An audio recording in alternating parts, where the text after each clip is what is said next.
और जागो उठो भारत की शुरुआत करते हैं एक बड़ी खबर के साथ। ये खबर दरअसल अमेरिका से है। अमेरिका में आप बखूबी जानते हैं कि चुनाव जल्दी होने वाले हैं और एक तरफ है डोनाल्ड ट्रंप, दूसरी तरफ है कमला हैरिस। लेकिन अब डोनाल्ड ट्रंप की तरफ से एक ऐसा युद्ध छेड़ लिया गया है, कह सकते हैं एक नया मोड़ इस युद्ध को दे दिया गया है कि ये कमला हैरिस पर भारी पड़ सकता है।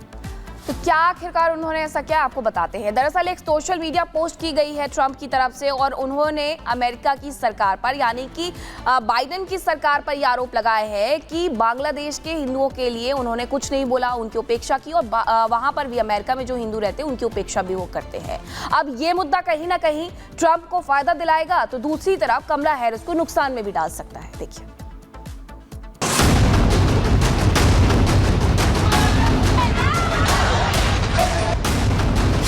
दिवाली के दिन भारत और दुनिया भर के कई देशों और शहरों में खूब धमाके हुए,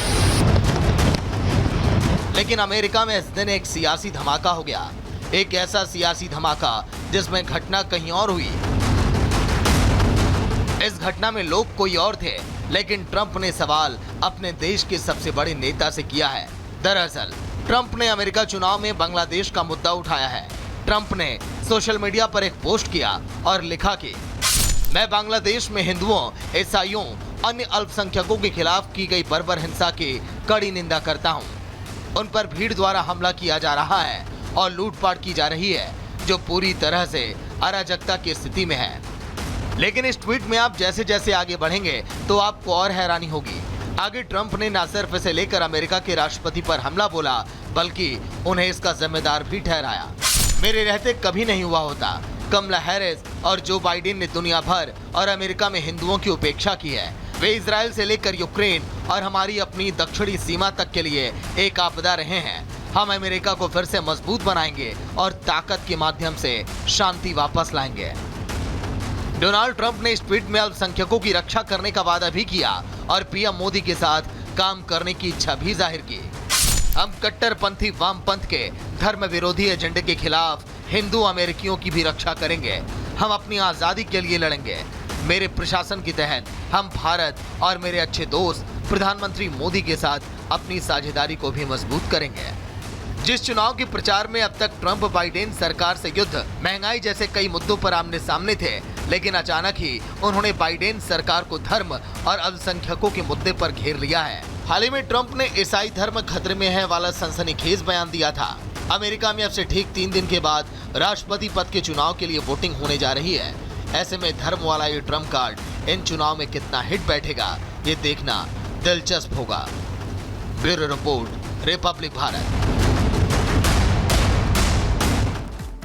और अमेरिका के बाद अब खबर मिडिल ईस्ट से जुड़ी हुई है। मिडिल ईस्ट में इजराइल लगातार जंग लड़ रहा है। एक तरफ लेबनान से, दूसरी तरफ ईरान से भी कहीं ना कहीं मुकाबला हो रहा है। लेकिन इन सब के बीच जहां इजराइल मजबूत नजर आ रहा है, तो इजराइल का एक ऐसा भी दुश्मन है जो उसे कड़ी टक्कर दे सकता है। बिल्कुल हो सकता है कि आने वाले समय में जो इजराइल का दुश्मन है ये कड़ी टक्कर देते हुए इजराइल को नजर आए, क्योंकि ये कहा जा रहा है कि इस दुश्मन को एक महाशक्ति का साथ मिलने वाला है। आपको दिखाते हैं इस रिपोर्ट के जरिए।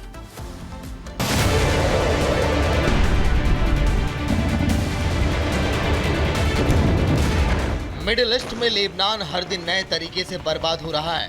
इजराइल के बम लेबनान की धरती को पूरी तरह से तबाह करने के मकसद से गिराए जा रहे हैं।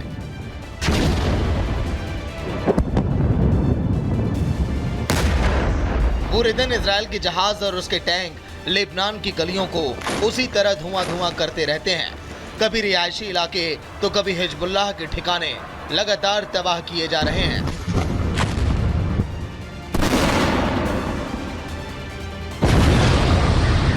गुरुवार को एक बार फिर इजराइल ने हिजबुल्लाह के ठिकानों को अपने निशाने पर लिया। आईडीएफ ने दावा किया कि उसने सीरिया के हथियारों के डिपो और कमांड सेंटर को तबाह कर दिया।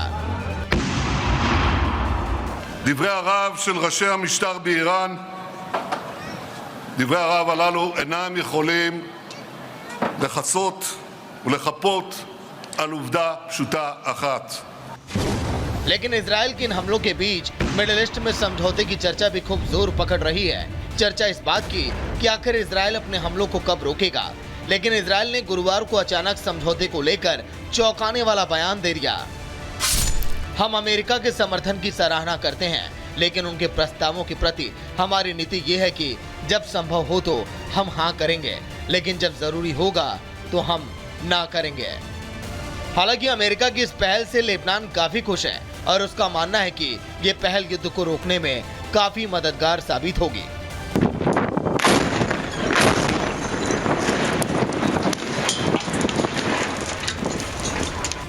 अब एक मोर्चे पर इजरायल भले ही मजबूत हो, लेकिन युद्ध के दूसरे मोर्चे पर उसे बराबर टक्कर मिल रही है।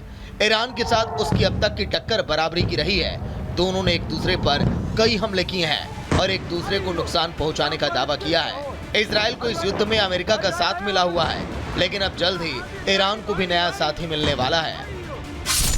दरअसल जिस रूस से ईरान को मदद की उम्मीद थी, वो रूस अब उसके साथ रणनीतिक साझेदारी करने को राजी हो गया है। वहीं सुरक्षा सम्मेलन में रूसी विदेश मंत्री सर्गेई लावरोव ने ऐलान किया कि ईरान के साथ व्यापक रणनीतिक साझेदारी पर एक संधि करने की योजना बना रहा है।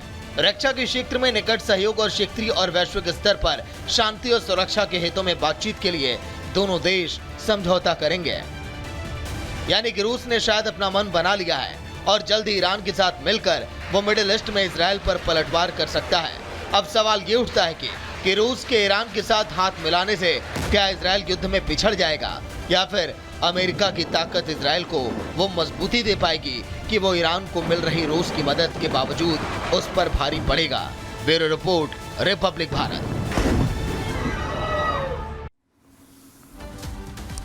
और अब खबरों में आगे बढ़ते हैं, बात करेंगे मौसम की, क्योंकि मौसम की वजह से आफत ही आफत देखने को मिल रही है। हम पूरे विश्व की बात करें, स्पेन की बात करें और ताइवान की बात करें, अलग अलग जगहों पर भारी बारिश की वजह से, तूफान की वजह से, लैंडस्लाइड की वजह से त्राही त्राही मची हुई है। स्पेन की अगर हम बात करें तो 158 लोगों की जान चली गई है और दक्षिणी स्पेन में सबसे ज्यादा हालात खराब है। हालत इतनी खराब हो गई है वहां पर बारिश की वजह से कि मोर्चा संभालने के लिए सेना को उतारना पड़ा है।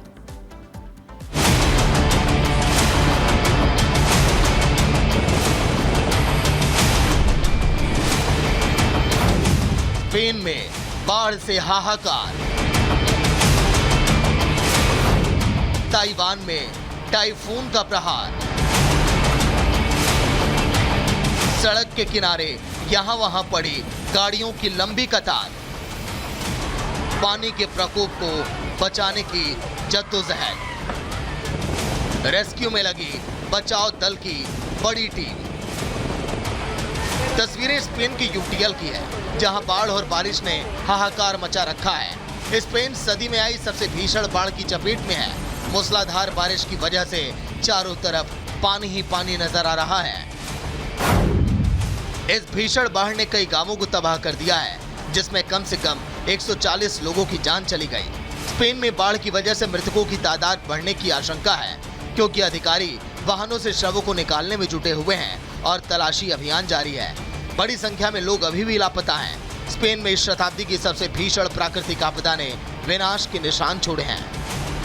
स्पेन के पूर्वी और दक्षिणी हिस्से में मंगलवार को शुरू हुई मूसलाधार बारिश बीते 3 दिनों से जारी रही है, जिससे बाढ़ के हालात लगातार बिगड़ते गए।